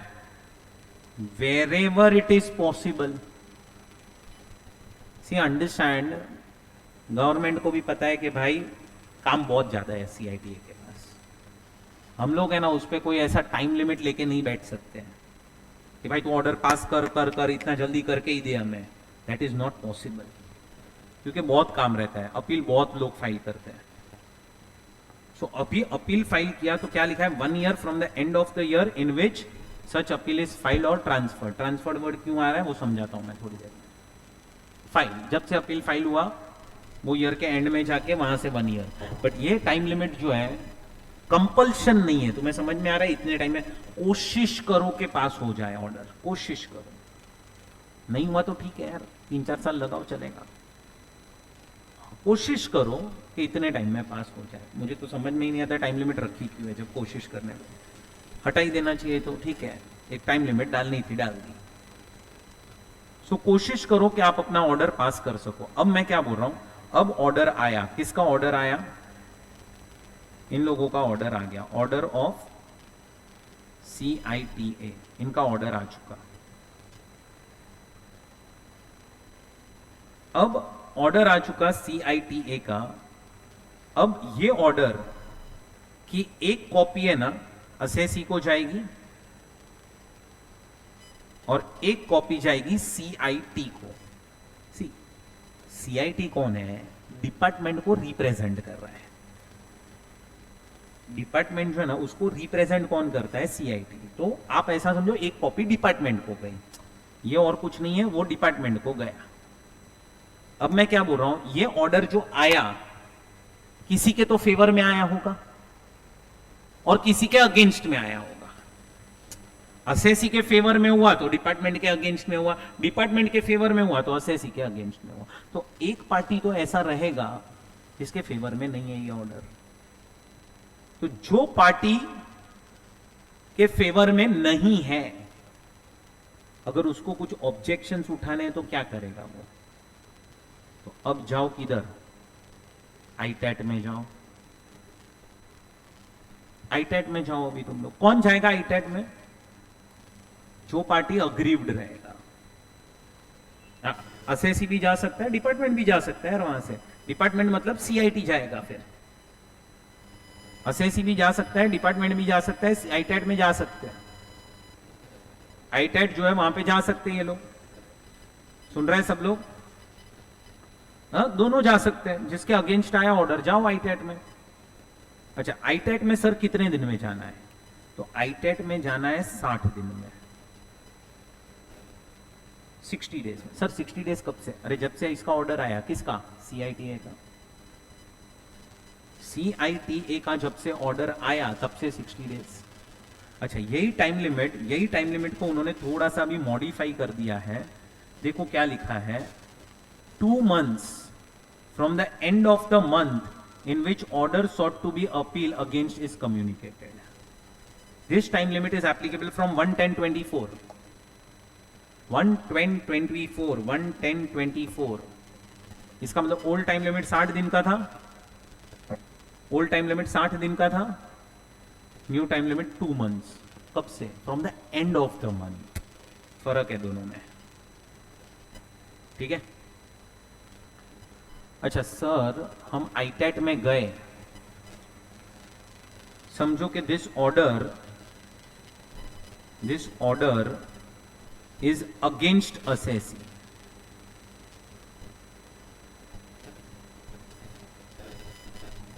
असेसी के अगेंस्ट में कौन जाएगा? आईटैट में कौन जाएगा? असेसी जाएगा। तो सर असेसी को वापस कुछ फॉर्म वॉर्म भरना पड़ेगा। यस, कौन सा form? Form number 36। Form number 36। अच्छा सर, फॉर्म 36 भरा उसने, उसके साथ और क्या देगा वो? सारी चीजें जो सीआईटीए को दी थी, प्लस सीआईटीए का भी ऑर्डर। अच्छा, इसका मतलब सर इधर सीआईटीए में एओ का ऑर्डर गया होगा, प्लस जो भी ग्राउंड्स ऑफ अपील, ये वो सब चीजें रहेगी, वो सब भी गई होगी।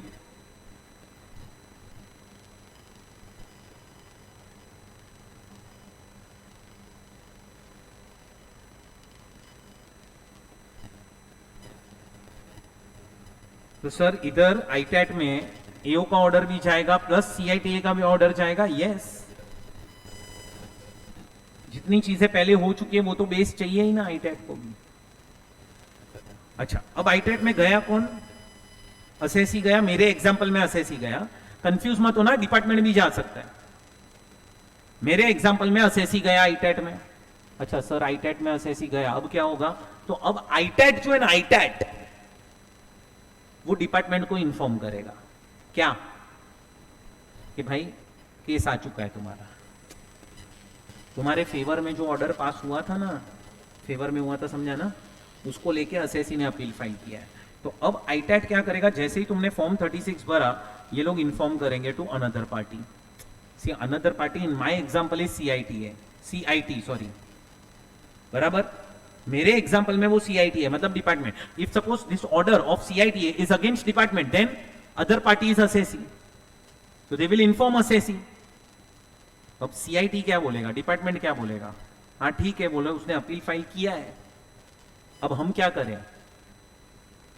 तो अब है ना आईटैट उनको क्या बोलेगा पता है? अरे भाई, उसने अपील फाइल किया है, उसने अपने आर्ग्यूमेंट्स दे दिए, तुम तुम्हारे आर्ग्यूमेंट्स दो। अभी कुछ तो तुम लोग ने भी काउंटर करो, जो बोल रहा है उसका हाँ ना गलत सही वो तो बताओ। तो इसको है ना, इसको एक फॉर्म भरना पड़ता है वापस से। इसको जो फॉर्म भरना पड़ता है ना अदर पार्टी को, वो है 36A, और इसको हम बोलते हैं MOCO, मोको, that is memorandum of cross objections. क्या बोलते हैं हम इसको? Memorandum of cross objections. अच्छा, मतलब आईटेट में पहले फॉर्म भरेगा 36। ये कौन भरेगा फॉर्म 36? जो अपील फाइल करने जा रहा है वो, जिसके अगेंस्ट में CITA का ऑर्डर आया है वो। अच्छा, उसके बाद आईटेट क्या करेगा? तो आईटेट दूसरे पर्सन को इन्फॉर्म करेगा। तो दूसरा पर्सन का काम क्या है? फॉर्म 36 से भरना, और उसको फॉर्म 36 में क्या देना पड़ेगा? मोको, that is memorandum of cross objections. बैठा? दिमाग में बैठ रहा है आपके? अच्छा सर, क्या आईटेट को भी फीस देनी पड़ती है? फीस, आंसर इज यस, आईटेट को भी फीस देनी पड़ती है। ये आईटेट की फीस है, ये आईटेट की फीस है। क्या आईटेट को भी फीस देना पड़ता है आपको? ओके सर, ठीक है। अब क्या करना है आगे? तो अब क्या होगा?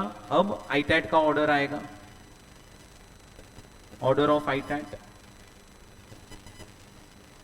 अच्छा, आईटेट का ऑर्डर आ गया, तो सर इसका भी कुछ टाइम लिमिट है ऑर्डर पास करने का, है ना? टाइम लिमिट यहां पे भी दिया ही है, पढ़ो ये रहा।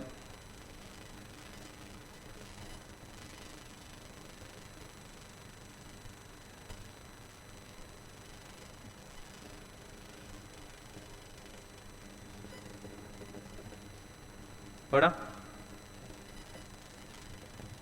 वापस से क्या है time limit? Wherever it is possible. Time तो देखो कितना दिया है, within a period of 4 years from the end of the financial year in which appeal is filed. बराबर? अब मैं तुम्हें क्या सिखाना चाहता हूं, चलो आईटेट का ऑर्डर आ गया। अब मुझे ये बताओ, क्या ये CITA जहां पे आपने पहला अपील फाइल किया था, क्या ये इनकम टैक्स अथॉरिटी है? क्या ये इनकम टैक्स अथॉरिटी है CITA? तो आपको मैंने जब अपील्स पढ़ाया था, सॉरी असेसमेंट प्रोसीजर करवाया था, तो असेसमेंट प्रोसीजर चैप्टर के अंदर हम लोगों ने यही डिस्कस किया था, याद हो तो 116 के अंदर, कि CBDT से सारी इनकम टैक्स अथॉरिटी स्टार्ट होती है अपनी। कहां से स्टार्ट होती है? CBDT से। ये CBDT है, ये सारी इनकम टैक्स अथॉरिटी है ना, ये सारी। ये देखो ना, उसमें CITA भी आ गया, JCITA भी आ गया। तो क्या ये इनकम टैक्स अथॉरिटी है CITA? ये आंसर इज यस। तो सर ये इनकम टैक्स डिपार्टमेंट में ही बैठते हैं? यस, ये लोग वहीं पे बैठते हैं। क्या आईटेट इनकम टैक्स अथॉरिटी है? Income tax authority? Answer is no, ITAT income tax authority नहीं है। जब कोई लॉ, जब कोई भी लॉ के हिसाब से कोर्ट बनती है ना, उसको हम बोलते हैं ट्राइब्यूनल। आज ये जो ट्राइब्यूनल है वो क्यों बना है? इनकम टैक्स लॉ के वजह से बना है। तो ये इनकम टैक्स लॉ का कोर्ट है, इसमें इनकम टैक्स के केसेस ही जा सकते हैं, जनरल कोर्ट नहीं है। जनरल कोर्ट किसको बोलते हैं? High court and supreme court को, इसीलिए कोर्ट वर्ड यूज होता है। ट्राइब्यूनल वर्ड क्यों आता है? वो स्पेसिफिक लॉ के वजह से कोर्ट बना है। This is also one court, but this is court for income tax cases, इसीलिए हम बोलते हैं इनकम टैक्स अपेलेट ट्राइब्यूनल। तो ये भी एक टाइप का कोर्ट ही है, समझा ना मैं क्या बोल रहा हूं? बट ये बना है only for income tax cases, इसीलिए हम इसको बोलते हैं इनकम टैक्स अपेलेट ट्राइब्यूनल। इसके बाद आपका कोर्ट स्टार्ट होता है, मतलब वो नॉर्मल इन जनरल कोई भी केस जा सकता है हाई कोर्ट सुप्रीम कोर्ट में। बैठा दिमाग में आपके? ओके, तो ये हो गया ऑर्डर ऑफ आईटेट। अब ऑर्डर ऑफ आईटेट आया, मेरे को क्या सिखाना था पता है आपको? कि ये CITA क्या इनकम टैक्स अथॉरिटी है? यस। क्या आईटेट इनकम टैक्स अथॉरिटी है? नो। वो ध्यान में रखना, थोड़ी देर में मैं आऊंगा वो पॉइंट पे। अब इसका ऑर्डर आया, किसका? आईटेट का। अब आपका केस जो है ना, अब आपका केस वापस से ये ऑर्डर असेसी को दिया जाएगा या CIT को दिया जाएगा, दैट इज डिपार्टमेंट। बराबर, या तो असेसी या तो डिपार्टमेंट। अब क्या होगा, आपस से किसी ना किसी के अगेंस्ट में आया होगा। समझो कि अब है ना, ये ऑर्डर आया है अगेंस्ट डिपार्टमेंट, उनके अगेंस्ट में आया। अब क्या करेंगे, तो अब तुम है ना, अब तुम वापस से चेक करो कि वेदर दिस केस, ये जो केस चल रहा है, whether it is on question of facts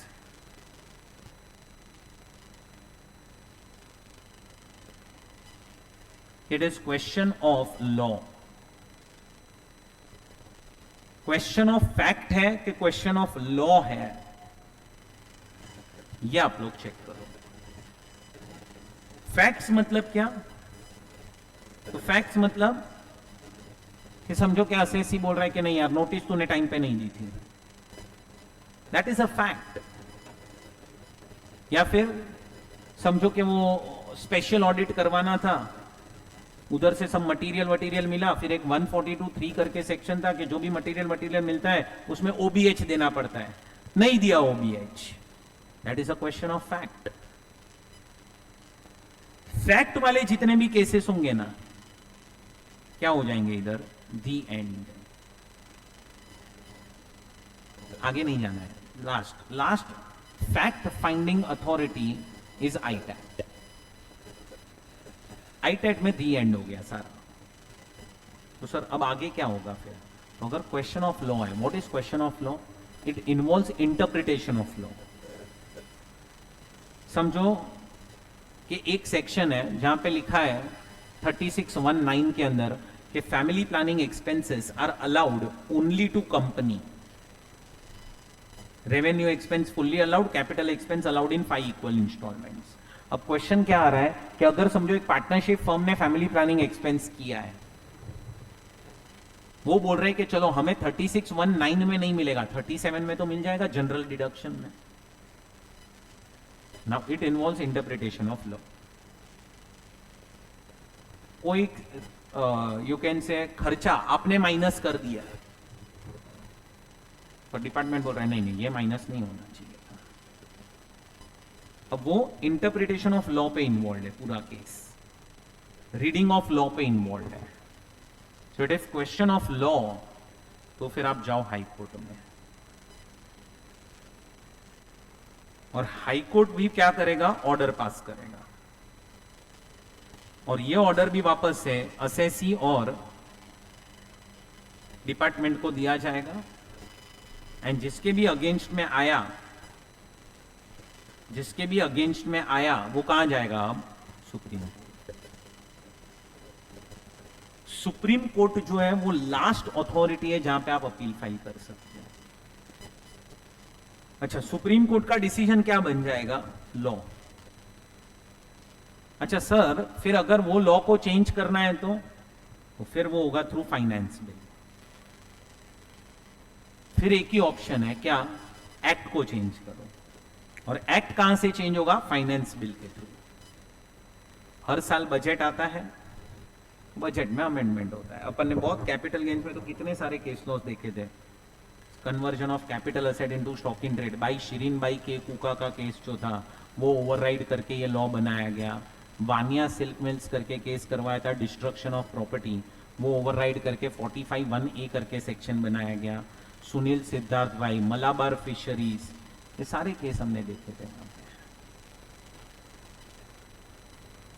so ये आपका पूरा अपील का पार्ट है। अब है ना, मैंने आपको रेक्टिफिकेशन करवाया था, रेक्टिफिकेशन 154 में। तो अगर आपको रेक्टिफिकेशन का प्रोविजन याद हो,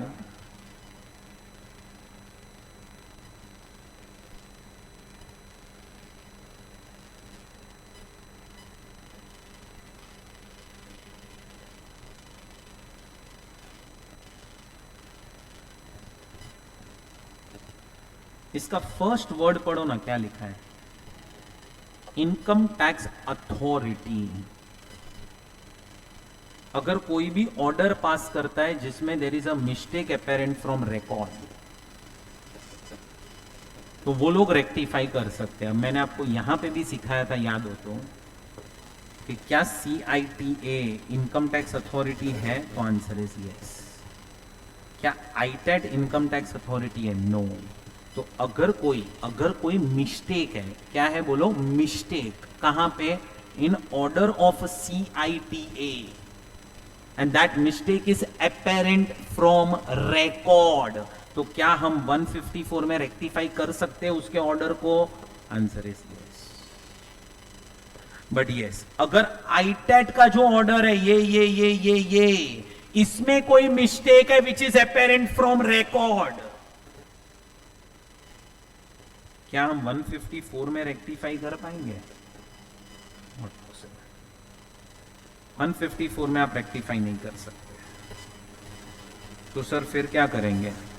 तो आप रेक्टिफाई कर सकते हो, ऐसा नहीं है नहीं कर सकते हो, बट उसका अलग से प्रोविजन है, यह अलग से प्रोविजन है रेक्टिफिकेशन। अलग प्रोविजन इसीलिए बनाना पड़ा इधर रेक्टिफिकेशन का, क्योंकि ITAT जो है वो इनकम टैक्स अथॉरिटी नहीं है, इसीलिए अलग से प्रोविजन बनाना पड़ा। बैठा दिमाग में आपके?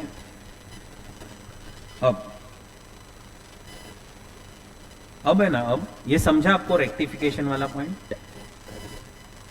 CITA के लिए अलग से नहीं बनाना पड़ा सेक्शन या प्रोविजन, क्यों?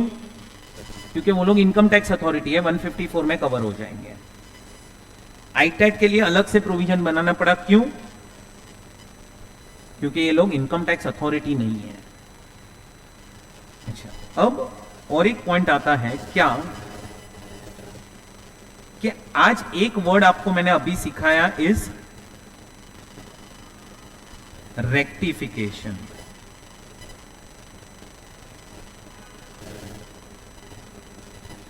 दूसरा वर्ड आता है रिव्यू। रिव्यू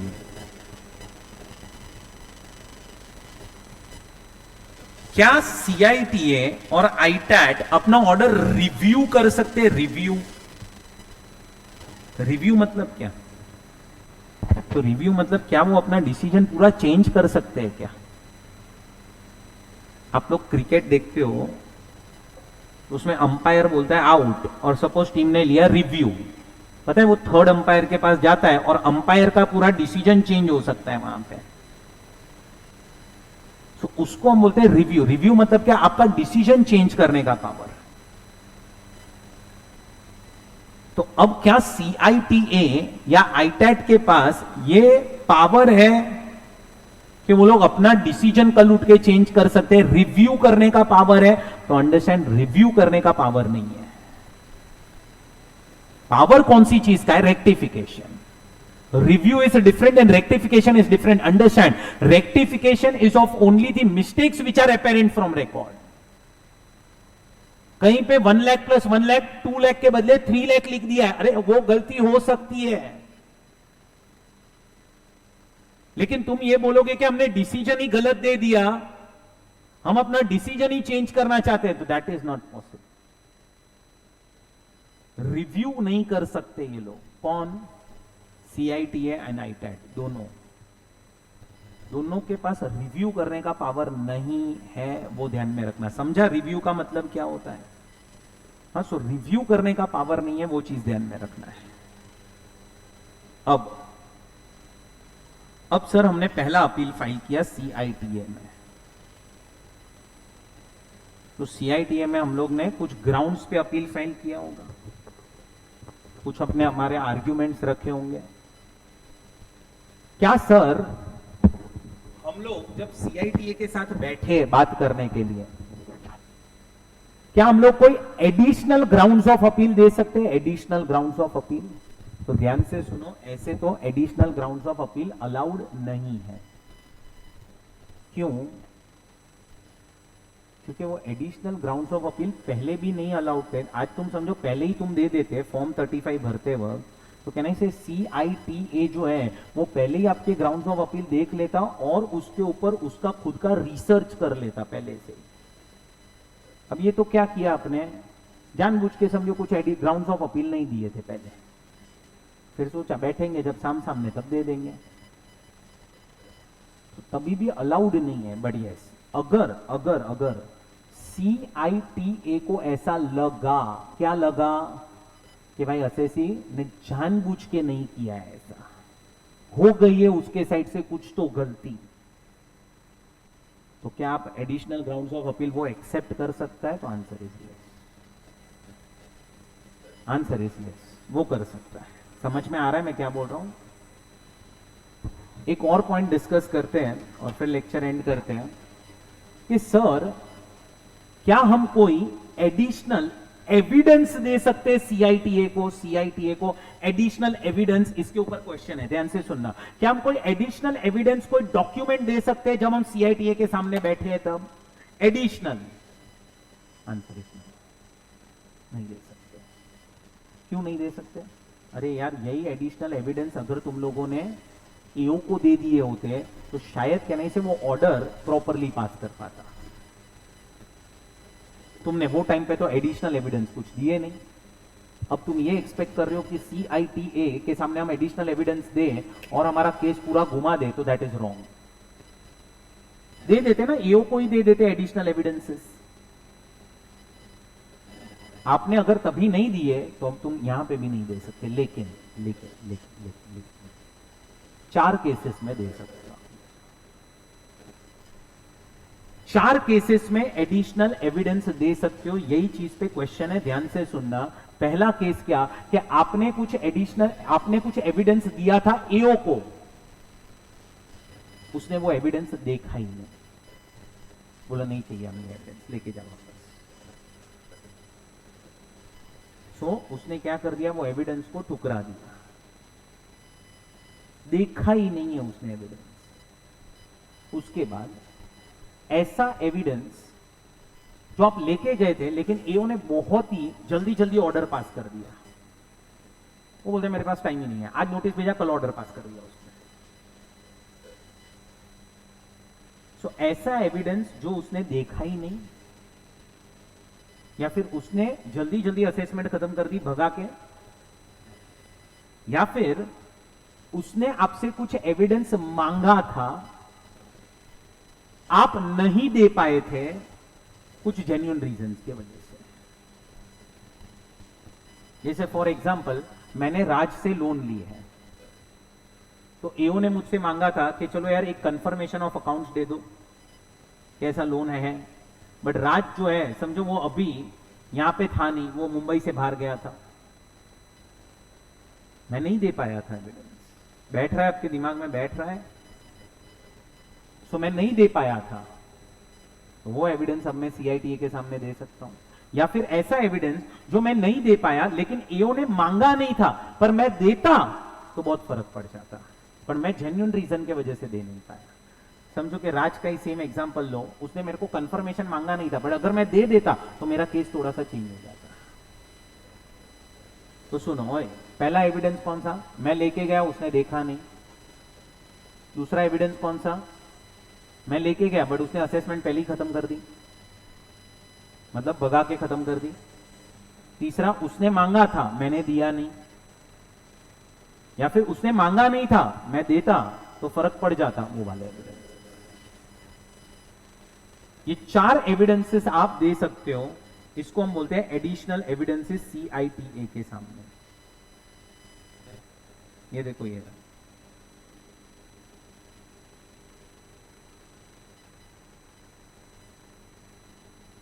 इस पे क्वेश्चन है 1 2 3 4, इस पे क्वेश्चन है आप लोगों को। बैठा दिमाग में, बैठा आपके?